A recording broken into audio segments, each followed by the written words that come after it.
Hello and welcome back to the Diary of a Barrister. I'm Chelsea Brooke-Ward. I'm your host. I'm an employment barrister at Park Square Barristers and I'm head of the employment team over there and a marketing director. This week, let's talk about pupillage interviews. Why? Because we're at that stage in the pupillage gateway and it's one of the areas where people really start to panic. But the reality is, by the time somebody gets to interview, they've already done a lot. And yet, this is the stage where so many strong advocates and candidates come undone. And it's not because they're not good enough, not because they don't belong, but because they misunderstand what the interview actually is for. A pupillage interview is not a test of brilliance. It's not a performance. It's not an interrogation, and it is definitely not about who can sound the most impressive. It's a recruitment exercise, full stop. Chambers are asking question over and over again in different ways. Can I work with you? Can I train you? Can I trust you? Can I trust you with clients, judges, deadlines, pressure, and our reputation? Everything else flows from that. Those questions: can I work with you? Can I train you? Can I trust you? Can I trust you with clients, judges, deadlines, pressure, and our reputation? And I want to start by busting the biggest myth straight away. Pupillage interviews are not about having the right, inverted commas, answers or the perfect, inverted commas, answers. They're about having your answers, inverted commas, backed by evidence, judgment and self-awareness. I've sat on both sides of this process, and so I think I know a thing or two about it. I've been the candidate, over-preparing, undersleeping, tying myself in knots, trying to second-guess what they were asking, second-guess what they wanted, and in the midst of acting like somebody that I wasn't. And now I'm a pupil supervisor. I regularly mentor people and I'm regularly involved in assessment discussions. So listening to how panels actually talk about candidates once they've left the room. Here's something that might surprise you. The candidates that are remembered are rarely the most polished. They are the most grounded. So let's walk through this properly. First, mindset. Because if you get this wrong, everything else wobbles and it has a knock-on effect. You are not there to be chosen like you're waiting for permission. You are there to demonstrate your readiness and ability to learn. There is a huge difference in that. When someone walks into the interview desperate to be liked, it shows. They overtalk, they edge, they waffle, they abandon their own judgment the moment they feel challenged, they second-guess themselves, and they're constantly thinking about something else than the question and the answer that they're giving, and they are not present in the interview. And that is the opposite of what we need at the bar. We need somebody that is present in the moment, that can listen, respond, articulate, calmly, grounded in the moment. Barristers make decisions on their feet, with little to no notice of the issue at hand. They exercise judgment in the same way. They hold a line when it matters. They don't back down when they believe in their point, because if they did, they wouldn't be acting in the best interests of their client. And confidence in interview doesn't come from pretending that you know everything. It comes from being comfortable with saying, this is my view, this is why, I'm open to challenge and I'm open to respond. And that mindset shift alone changes how you answer every single question. So let's talk about preparation, because be yourself without preparation is terrible advice. But the reality is, as cliche as it sounds, it is the best advice. You should know your application inside out, not generally, line by line. Every example you've relied on is fair game to the panel. And if you say you showed resilience, expect to be asked how. If you are asked a question and it's not necessarily self-evident that it's on your application, but it is, and you answer it differently, be prepared to explain why. So it is astonishing how many people do not know their application inside out. And it might be that you don't know the answer to the question because of sheer nerves, but the reality is they don't know that it's not you've just exaggerated or, let's say, made your application sound better than reality. So you should know your application inside out.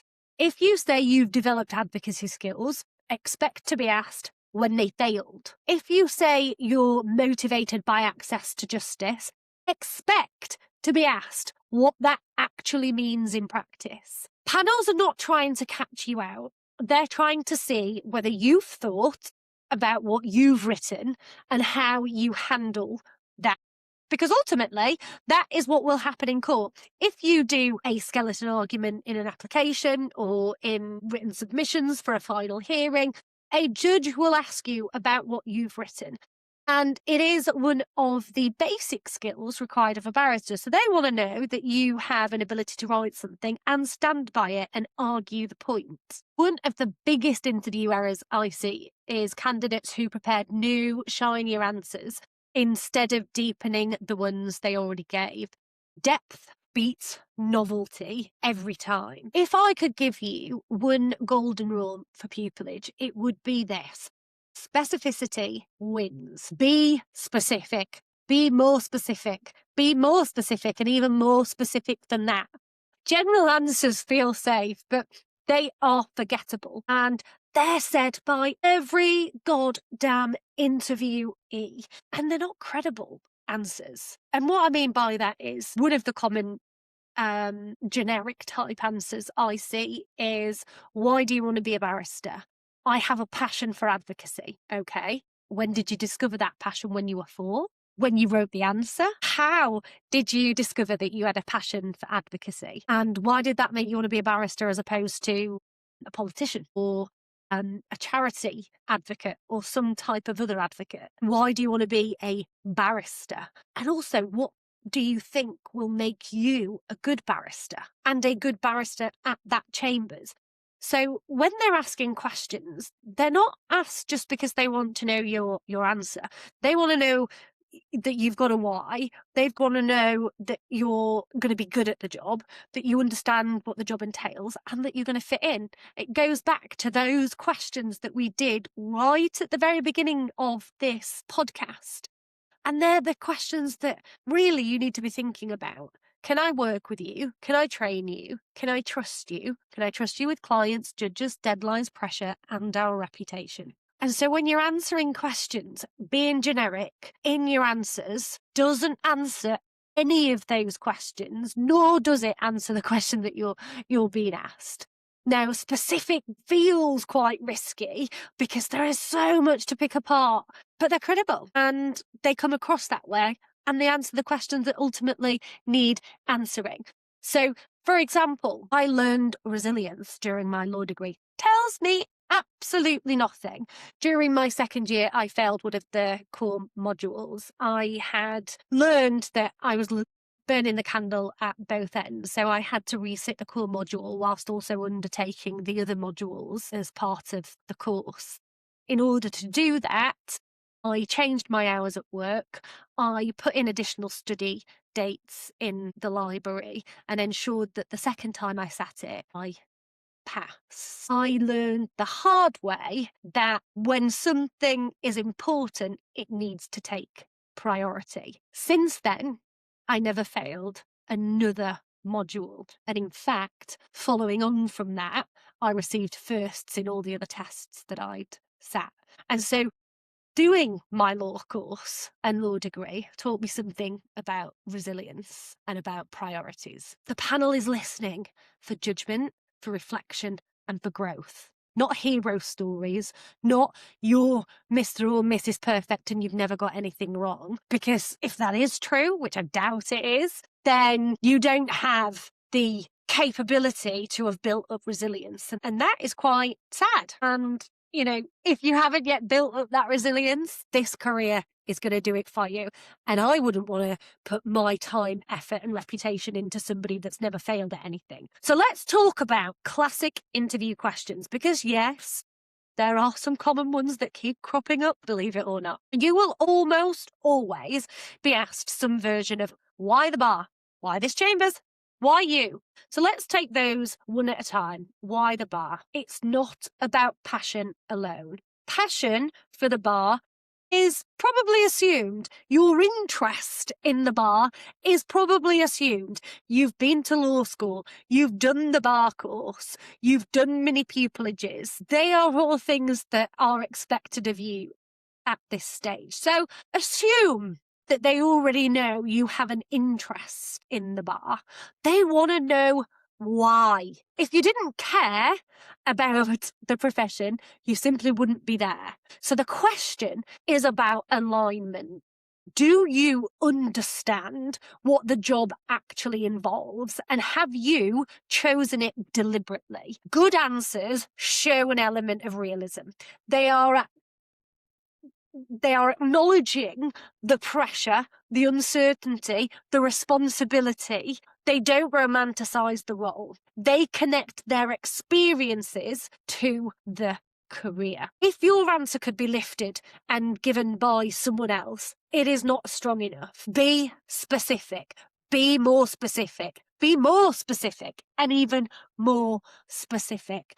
You have to have a why, because without the why, there is very little motivation to keep you going when times get tough. It's a hard question to answer. And if you haven't really thought about it, you're gonna struggle. So what I would suggest is you actually sit down and ask yourself the 5 whys. Why the bar? Because I enjoy advocacy. Why do you enjoy advocacy? Why? When you get to the 5th why, you should, to some degree, be at your core why. So why the bar? Because I like advocacy. Why do you like advocacy? Because I like performing. Why do you like performing? Because I come from a performing arts background. Why do you come from a performing arts background? Because I wanted to be a dancer. Why did you want to be a dancer? Because the performance allowed me an escape from reality. Boom. There is your why. And if you haven't done that exercise, then go away and do it. And also, when you're discussing why the bar, you're going to want to think of the evidence that shows why you will be good at it, why you understand the requirements of the role, and ultimately why you're a safe bet. And to answer that question, you've got to go back to the questions that we discussed at the beginning. Can I work with you? Can I train you? Can I trust you? So you're going to want to answer the question in a way that identifies you understand the realities of being a barrister. You have the skills, credentials, and experience to withstand the pressures of the bar, and that you've really thought about it before making the decision. And in order to do that, you're going to have to sit down with your previous experience and identify where you have excelled in some of the transferable skills characteristics that's going to be needed in this profession. And if you can identify, say, 4 or 5 of your best skills and experience, and I say skills because that's going to be important rather than experience, and skills might be your ability to diffuse tension or conflict, or your ability to create processes, or your ability to forensically examine voluminous material, or your ability to create rapport and likability with most people. Whatever it might be. Once you've identified your 5 core skills, let's call them, you can then identify that they will be applicable in some degree to the legal profession. So if you are good at finance, for example, and that might be one of your core skills, are you going into a niche area of law that has some type of financial applicability? Because if it does, then you can use that. You can say, I have been the principal treasury at the university committee. Prior to that, I was the financial treasury committee member of some college or school or whatever it might be. And so I have a real interest in sort of financial matters, and I want a pupillage in tax law. And therefore, these skills that I learn as part of these roles will be applicable to this pupillage in this way. And if you have that consistent experience and that is going to be applied to your position as a pupil barrister, it shows that you are somebody to be trusted, because it's a position of trust. Not only that, it shows consistency in an area of interest over time, of which you have aligned with your why the bar. And also, it shows that you understand there is a need for a certain set of skills for a certain position. And by that understanding, it shows that you are teachable. So I hope that makes sense. And this is why sometimes people struggle where they haven't had focused, targeted and directed applications, but they're just applying to every Tom, Dick and Harry Chambers because they just want pupillage. And it's because they haven't thought about what pupillage looks like, what they want as their final profession, where they want to be, what type of barrister they want to be and why. And they struggle. It's the ones that have focus and alignment that effectively are the ones that are successful. So if you haven't got any direction or vision in mind, then I can guarantee you will struggle to some degree. You've got to have something figured out. And why the bar is the bare minimum. Why this Chambers? This is where lazy preparation shows immediately. This is not about listing practice areas from the website. Everybody can do that. It's not about listing all the things you've heard in the legal directories and what Legal 500 and Chambers and Partners say. Everybody can do that. This is not about generic answers. Again, it's about showing you've thought about the environment, culture, trading style and fit. Have you watched members speak? Have you read judgments? Have you attended events? Have you followed how the set presents itself? Do your values align with the Chambers ethos? Have you had many pupillages there? Are they renowned for a particular area of law that you want to go into? Chambers want to know that you have picked them. They want to know that because they don't want to invest time, energy and resource into you for you to get qualified and piss off. So crucially, can you explain why that environment would help you develop? Have you had a number of mini pupillages with different people from different areas and have felt like you've connected with each and every single one of them so that your personality will fit with Chambers, and when you're a good fit as a person, you're naturally going to be more confident, calm and settled in a bid to develop. Strong candidates don't say, you're my first choice set. They say, I know myself well enough to know I would thrive here, and here's why. So when you're considering this question, they want to know why this Chambers and why you? Why are you a good fit for this Chambers? So you've got to build that connection into your answer. It might be that there are certain members of Chambers that do certain charity events that you have participated in or would like to participate in. And if that is the case, then you need to set out the evidence why. Don't just say it for an answer that's a connected answer. It's got to be a genuine reason. And if it is just down to, I'm looking to do a common law pupillage and that's what you're offering, and I want to stay in the northeastern circuit because I've bought a house, I've got children here, my husband works here, and therefore I'm not looking outside the northeastern circuit, then say that. You know, geographical location is a big one for most people, particularly if you've got a very settled life. But if it's a case of you're applying and you're not from the area, then you can't say things such as that. So you're going to have to think about, well, why is it that you're applying? And again, it comes back to, what is your genuine why? So go through again the 5 whys and see if you come up with a better answer than a generic one. And then why you? Why should Chambers pick you? Because I'm fantastic. Everyone is going to be fantastic. Everyone's got a law degree or equivalent. Everyone's got the bar course or equivalent. Everyone's got mini pupillages or equivalent. Everyone's got legal work experience or equivalent.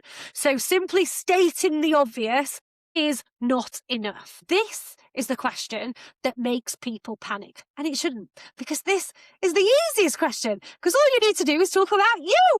You are not expected to be the finished product. Pupillage is the final aspect of your training. But every day is a school day.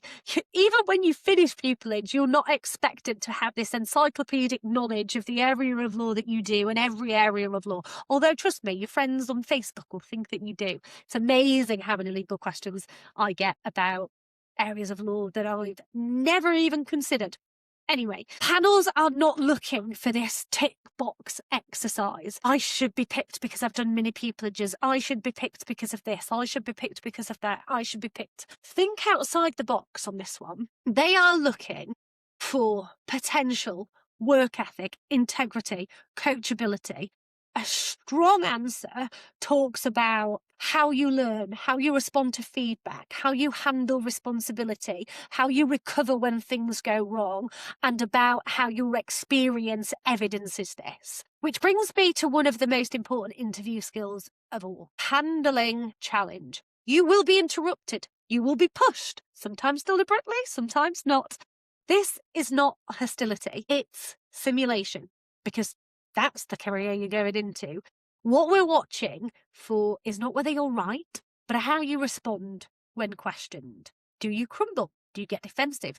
Do you abandon your position instantly? Or do you pause, think, and respond thoughtfully? A calm, I haven't considered that, but my instinct would be this, is far more impressive than bulldozing an unthought through answer. Silence is allowed. And I know it's so awkward to sit in even 3 seconds of silence. But it shows confidence, it shows maturity, and it shows humility, and it shows reasoned judgment. Because if you think about what you're about to say, rather than waffling, you're going to come across as much more reliable and trustworthy. You do not need to fill every gap with noise. So let's talk about advocacy exercises and problem questions. Again, we have another fear spike, and it really sometimes does baffle me. And I baffle myself, because I had those nerves and anxiousness and just sheer panic when I started applications. And it's wild, isn't it? Because we're going into a profession where this is going to be the daily occurrence, and yet these one things cause so much panic. And it's because at the end of it, it's a yes or a no, and it ultimately is going to change the rest of your life. So I get it. It's a bit more than, a simple advocacy exercise. But again, the purpose of these exercises is not to test your encyclopedic knowledge or to find out whether you are the finished product. It's to test your structure, prioritization, and clarity, analytical thinking, and your ability to structure an argument. Doesn't matter if you don't know the law. Say so. Then work out what you would do, or work with what you do know. I would rather hear a candidate say, I'm not certain about the authority, but applying basic principles and common sense, X, Y, and Z, than bluff confidently and incorrectly. Structure matters more than substance here. Signpost your answers, identify the issues, and then address it logically, and conclude decisively. Judges care about that, and so do panels. And here's something I really, really want you to hear. Being nervous does not count against you. Everybody is nervous, and nerves are there because you care so much. And if you didn't care, that's quite worrying. But being unprepared does. So panelists expect nerves. They don't expect waffle. They don't expect evasion, over-rehearsed scripts that collapse the moment you go off piece, which brings me to a gentle warning. Please stop trying to sound impressive. It's not impressive. No one is fooled by buzzwords. No one is counting how many Latin phrases you use. And nobody wants a performance filled with adjectives about how passionate you are for acting in the interests of justice. We want to see what you think. We want to see your thinking. Some of the best interviews I've seen involved candidates saying, I don't know, but this is how I would approach finding out. That's honesty. That's maturity. That's trainability. Now let's talk about rejection, because interviews don't always end in offers. Most of the time, they don't end in offers. If you don't get pupillage, it does not mean that the interview was bad. It could do, but it doesn't always. And it certainly doesn't mean that you're not capable. If you have got to the interview stage, you have the credentials on paper. You have what it takes on paper to be a good barrister. Now it's just about you being able to articulate yourself in interviews to answering the questions that we started this podcast off with. Can I work with you? Can I train you? Can I trust you? That's what you're answering by the time you get to interview. Often it means, if you're rejected, somebody fitted the cohort slightly better. That could be marginally. You could have been on par but for their experience in sailing. What matters sometimes is feedback and reflection. Now, I say sometimes because what I don't want you to do is take feedback from one chambers and then apply that rigidly to every other set.